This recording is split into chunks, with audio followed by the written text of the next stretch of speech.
tuan belajar puluhan tahun belajar, ya. 20 tahun hampir belajar dengan Al-Imam Abu Hanifah. Satu hari Al-Imam Abu Yusuf ni dia jatuh sakit. Dan sakit itu sakit yang sangat berat, ya. Dia sakit yang sangat berat. Jadi Al-Imam Abu Hanifah ni datang melawat Al-Imam Abu Yusuf, ya. Masa lawat Imam Abu Yusuf ni anak murid dia lah, ya. Apa kata Imam Abu Hanifah?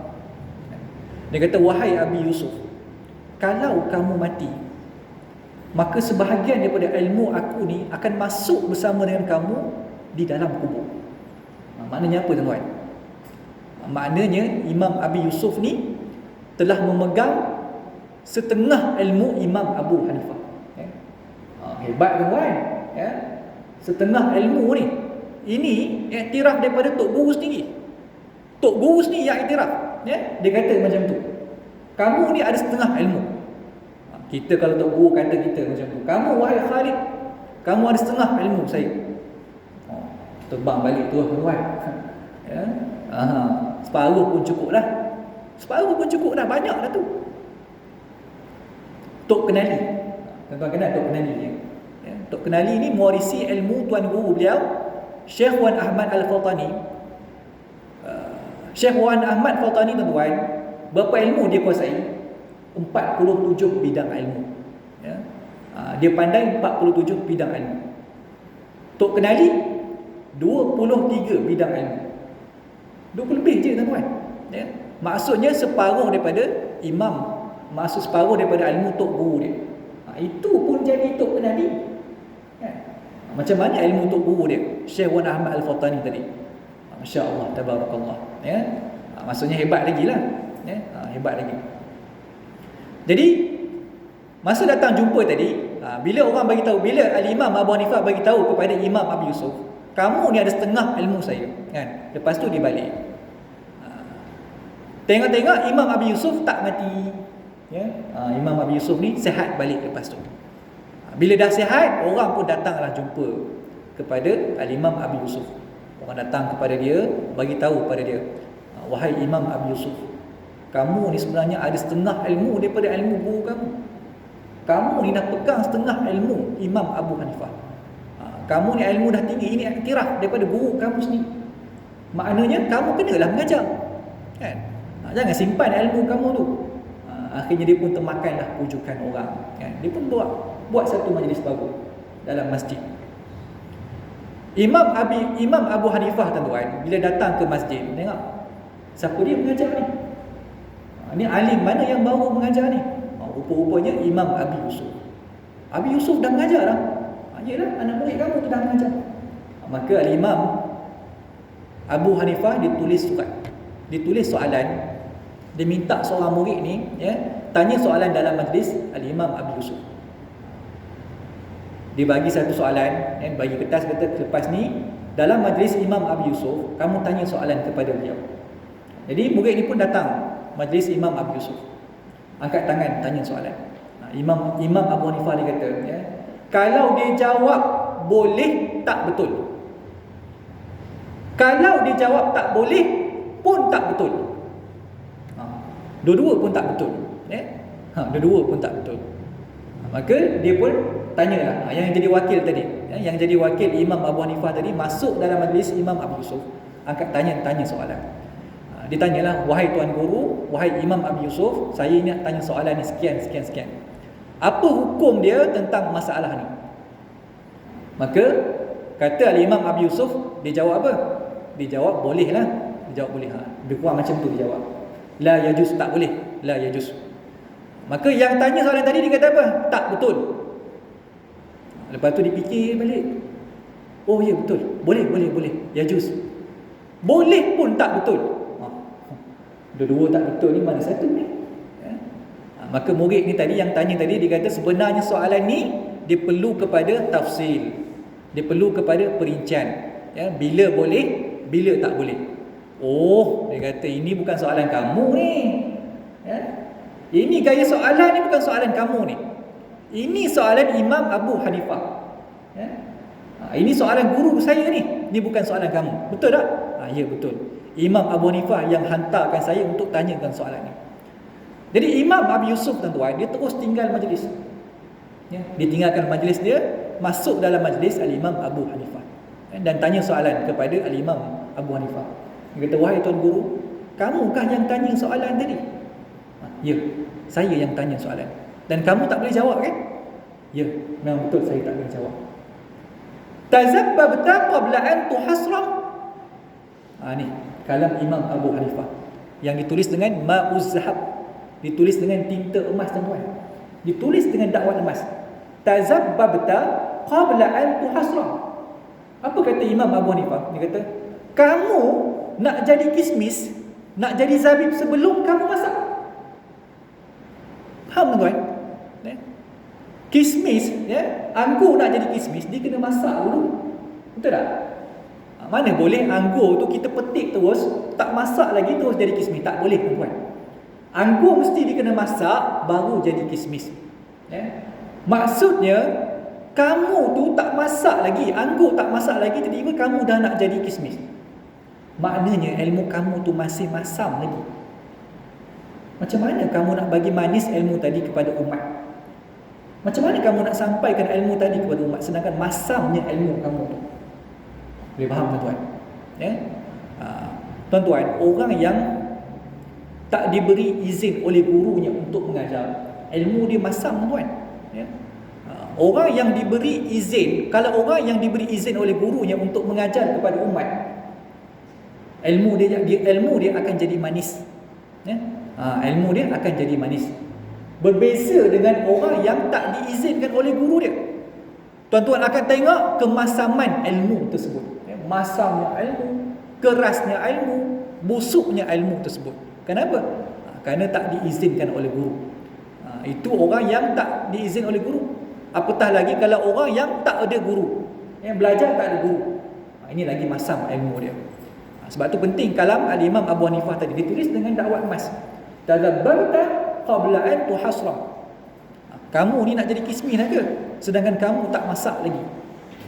Jadi penuntut ilmu perlu masak dulu. Ya? Perlu mendapat keizinan daripada guru dia sebelum dia nak menyampaikan ilmu kepada umat dia. Sebab tu bila orang yang diberi izin oleh guru tuan-tuan, ilmu dia manis. Ya? Ilmu dia akan jadi manis. Walaupun pengajaran dia biasa je. Yang mengajar tu biasa-biasa saja. Tapi ilmu dia berkat dan akan memberi manfaat kepada orang yang di sekeliling dia. Ya? Itu penting. Tazabbabta qabla an tuhasram. Ini kalam ni masya-Allah tabarakallah. Kerana itu Imam Abu Hanifah dia bersahabat, berguru dengan Imam Hamad ibn Abi Sulaiman. Beliau seterusnya berkata, aku telah menetapkan diriku untuk bersahabat. Bersahabat sini tuan-tuan, apa maknanya? Sahabat bersahabat ni maknanya berguru. Ya? Bersahabat di sini maknanya berguru.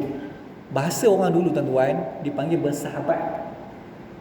Sebab kalau berguru ni, kita ni hadir dalam majlis ilmu guru tersebut saja. Beza dengan bersahabat. Bersahabat dengan guru maknanya kita melihat ahwal guru tersebut. Kita tengok keadaan guru tersebut. Kita perhati akhlak dia. Ya? Sebab tu kita ni kalau ada anak-anak kita, cucu-cucu kita, nasihatkan mereka ni supaya apa? Supaya bukan hanya sekadar belajar, bukan hanya sekadar berguru, bersahabat dengan guru tersebut. Ya? Bersohbah dengan guru dia. Tengok, perhati betul-betul akhlak gurunya, ya? Ahwal gurunya, macam mana gurunya bermuamalah dengan ilmu, macam mana gurunya berurusan dengan masyarakat. Ini dipanggil sebagai bersahabat. Tak? Dia beza berguru dengan bersahabat. Ya, kita pun beza dengan bahasa kita, kan? Beza berkawan dengan bersahabat. Kalau kata ini kawan sepengajian saya, maknanya tak berapa nak rapat sangat kan? Sebab apa? Sebab diguna perkataan kawan. Tapi kalau kata ini sahabat baik saya, dah lah sahabat baik pula. Maknanya kita tahulah maknanya rapat betul dia. Dia kenal betul. Dia kenal dia tu mendalam betul dia kenal. Jadi tu ada beza dia, bersahabat dengan guru ataupun berguru dengan guru tersebut. Jadi yang sebaiknya bersahabat dengan guru.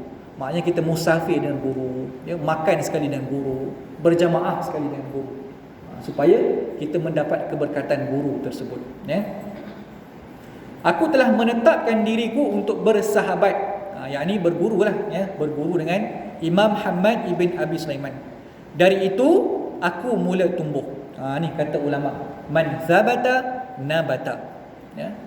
Siapa yang kekal, siapa yang tetap, dia akan tumbuh. Kerana itu kata Imam Abu Hanifah, fasabatu inda Hamad ibn Abi Sulaiman fanabattu. Fasabatu wa nabattu. Aku duduk tetap dengan Imam Hamad ibn Abi Sulaiman dan aku tumbuh. Sebab tu kata ulama, idza sabata nabata, man jadda wajada. Siapa bersungguh pasti akan berjaya. Man sabata nabata, siapa yang tetap akan tumbuh. Faham tuan-tuan? Pokok kalau kita kerja duk pindah je, besar tak pokok tu? Dia tak jadi besar, kan? Tapi tengok pokok balak. Sebab apa dia kuat? Sebab apa dia besar? Sebab dia sabat. Dia tetap pada tempat dia. Kan? Beza dengan pokok bunga. Pokok bunga ni kerja duk pindah saja, besar tak pokok bunga tu? Tak besar. Jadi kata ulama, siapa yang kekal, dia akan tumbuh. Maknanya penuntut ilmu mesti kekal dengan seorang guru. Pilih guru yang terbaik, yang disebut oleh Imam Zunuji tadi, guru yang tua, guru yang tenang, guru yang santun, dan guru yang tinggi kesabaran dia. Dan kemudian sabata nabata, kekal dengan guru tersebut. Sebab tu kalau anak kita kerja duk pindah semua, sekolah kejap sekolah tu, kejap sekolah ni, mengaji dengan guru tu, mengaji dengan guru ni, dia tak jadi tuan. Dia takkan jadi. Tapi kalau kita hantar anak kita pada guru tersebut 10 tahun, 20 tahun belajar dari dia, insya-Allah dia akan jadi alim besar. Kalau tak jadi alim pun tuan, ilmu dia tak akan berkat. Ilmu tu dia akan sampaikan pula, dia akan wariskan pula kepada anak-anak dia. Sebab tu penting untuk kita kekal dengan seorang guru. Subur membesar sampai ke peringkat yang mampu untuk berijtihad. Itu makna dia. Menurut katanya lagi, kata Imam Abu Hanifah, aku telah mendengar seorang hukama, yakni cendekiawan daripada negeri Samarkand berkata, salah seorang penuntut ilmu hendaklah bermusyawarah dalam perkara menuntut ilmu. Sebab tu kena musyawarah tuan-tuan. Ini penting juga. Kalau kita nak mengaji, nak pilih guru untuk anak-anak kita ataupun kita sendiri, kena musyawarah dengan guru-guru yang lebih tua. Kita ni jangan pandai-pandai kita sendiri. Tak pilih guru. Sebab apa? Macam sedap je untuk guru ni, banyak lawak kan, banyak jenaka. Akhirnya kita pilih dia. Kita ni atas pengetahuan apa kita nak pilih guru tu? Pandai ke kita? Tak. Kita duk tengok orang komen baiki kereta. Kita tengok kereta, tak betul abang ni. Skru tu tak betul tu. Komen tanya, dah abang kerja apa? Saya kerja kebun je. Kamu kerja kebun, tiba-tiba kamu nak komen orang yang kerja komen tu. Tak betul. Sama juga dengan bab untuk kita nak pilih guru tuan-tuan.